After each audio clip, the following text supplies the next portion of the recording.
Yo, what's going on, guys? Achilles here, and I got a quick video for you guys today. I'm actually working on the T57 Heavy tank review.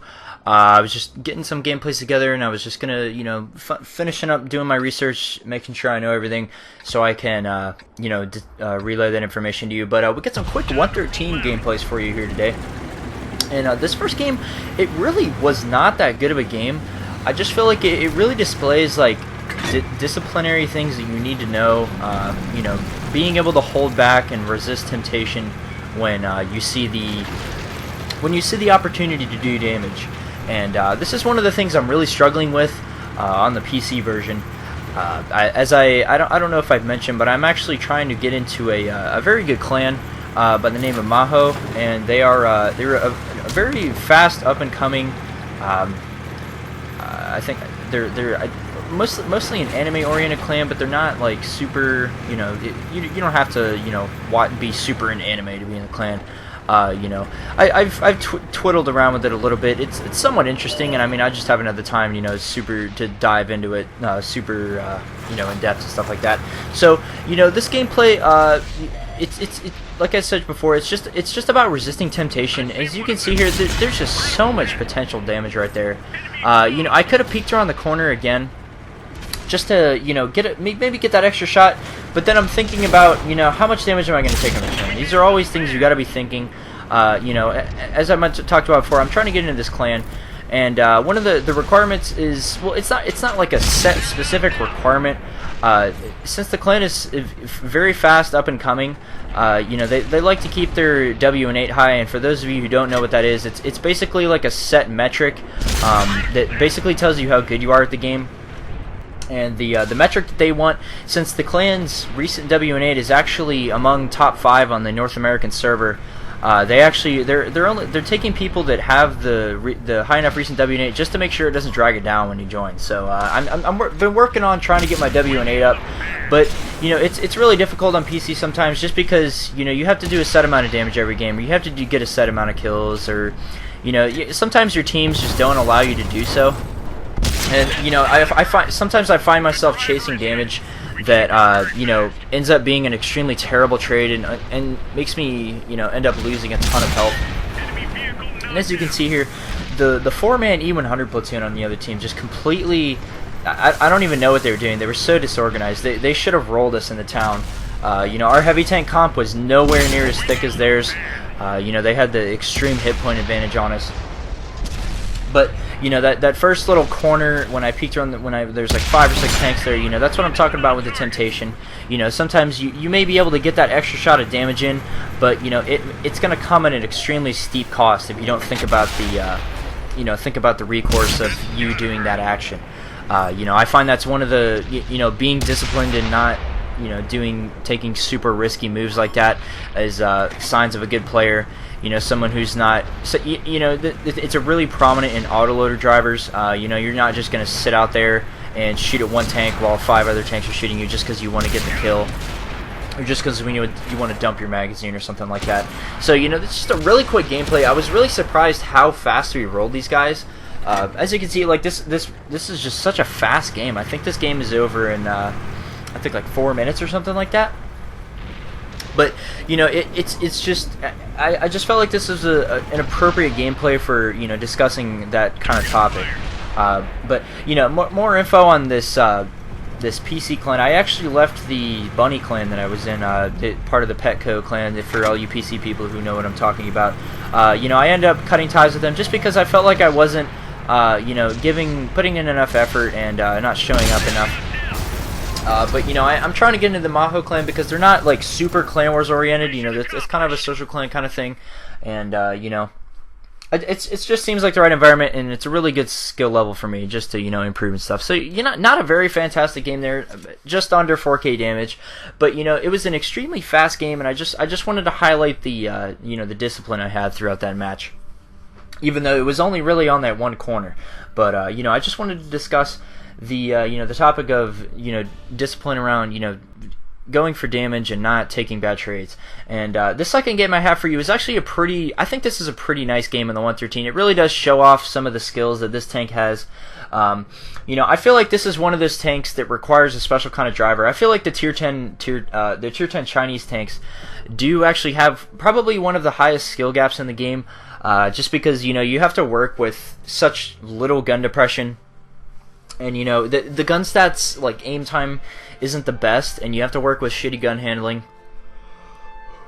Excuse me, along with not the greatest armor. The 113 isn't notorious for having a ton of armor, and neither is the 121. But if you guys have, if you've watched both my 121 and 113 review, you will see that I kind of lean towards the 113 in terms of the better tank. I kind of see the 113 is kind of sort of like the IS-8 or like the WZ 111 14. They're really quick. They have really decent turrets, except for the IS-8. The IS-8's turret's kind of meh. But the 113's turret is extremely solid. But it's just one of those really mobile heavies that has a really punchy gun with some armor. If you guys didn't watch my 113 review, pretty much the sum up on the 113's armor is that it's really good against small arms fire. I mentioned this in my FE 215B review. When I refer to small arms fire, I'm talking about tier 10 medium tanks or tier 10 heavy tanks shooting at your upper plate if it's angled. But say you've got like some super high penetration TD shooting at you, your upper plate is rendered null. If the tier 10 mediums or tier 10 heavy tanks load gold ammo, your upper plate is rendered null. Unless of course you're backwards on a slope and you're at max gun depression, it angles that 120mm thick plate back even further, making it an auto bounce. That's pretty much the only situation when your upper plate is really going to be effective against gold rounds. So, you can side scrape in this thing, but this thing really does kind of play like a medium tank with 2300 hit points. And that's something I really like, because since the 121 only has 1950 hit points, it gives you a lot more wiggle room in terms of making trades and stuff. That's that one extra shot from like let's say like a Waffenträger Alpha or something like that. Say he sets you on fire in the 121. You're gonna have less health. You have that 350 HP bonus, and you can see other nice bounce off the turret. This gun is not too shabby. The rate of fire is not bad.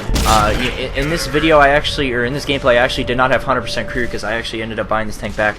I sold it for a period of time just to buy back some viable tier 10 Clan Wars tanks. And it appears that I'm going to be playing more of a heavy role when we play Clan Wars, scrims and stuff like that. Just because I feel like heavy tank drivers need to be extremely competent when they're in certain situations. Say you have to hold a corner. You got to be able to make the right decisions at the right time. And I feel that I'm really confident in my heavy tank meta. I feel like I have a pretty good knowledge of what tank is good in what situation and what you should do in a situation, how you should react to something. So medium tanks I feel like are a little bit more flexible and easier to play, just because you can wolfpack. Soloing in a medium is a little bit more difficult, but when you do have a group of mediums, it does make things a lot easier. If you've ever played any sort of competitive World Tanks environment, wolfpack medium tanks are extremely dangerous, but once you get rid of pretty much all of them, if you're in like a tier 10 heavy, say you're in like the 2 and 5B, dealing with like a 140 or like a 62A or something along those lines is really easy, just because you can spin really fast. If you can face hug them, they're pretty much fucked. Unless they know the weak spots on the 2 and 5B or the 113, insert super mobile tier 10 heavy tank here. But I feel like the 113 is one of those tanks as well, just because as you can see here, I am just flying down this hill. These are like crazy medium tank speeds here. But the 113, I feel like this is one of the more unsung heroes of the tier 10 community. As I mentioned before, I feel like the tier 10 Chinese tanks do have a really high skill gap. just because, you know, they take a really, I feel like they take a more skilled driver than, say, like an IS-7, just because you got to know the limits of your armor, you got to know the limits of your gun, you got to know the limits of your, you know, your side scraping capabilities. I feel like the Russian tanks are a little bit geared more towards people who don't really have to have as much experience. You know, I feel like the Chinese tanks really do require, you know, mastery of the map knowledge, mastery of, you know, tank knowledge and stuff like that. And I wouldn't say mastery, but just a really good knowledge of where to go on what maps, and, you know, where you can be effective on maps where gun depression is important, and if you don't have it, you can still be effective because you know spots. And, you know, as you can see, this tactic right here, you know, driving at an angle so he shoots my tracks because, you know, he doesn't aim far enough ahead. You know, it's just the little things like that. Say I had, you know, 600 hit points and he would have killed me right there. You know, just the little stuff like that. Like those things add up when you are playing a heavy tank. And I feel like this is a really nice game in the 113. You know, it wasn't like too high numbers wise. But I feel like it showcased what the 113 is really good at, and it's a good brawler. You know, it has a really good rate of fire, you know, decent 5k damage game there. But I will be putting up my T57 review in the next couple days here. I actually am, you know, packing for college and stuff, getting all that stuff ready. But, you know, I will be, you know, putting together that T57 review for you guys. I think I have some pretty sweet gameplays with a little treat at the end. But this has been pretty much all for this video, and this has been Achilles, and I will catch you guys later. Thanks for watching.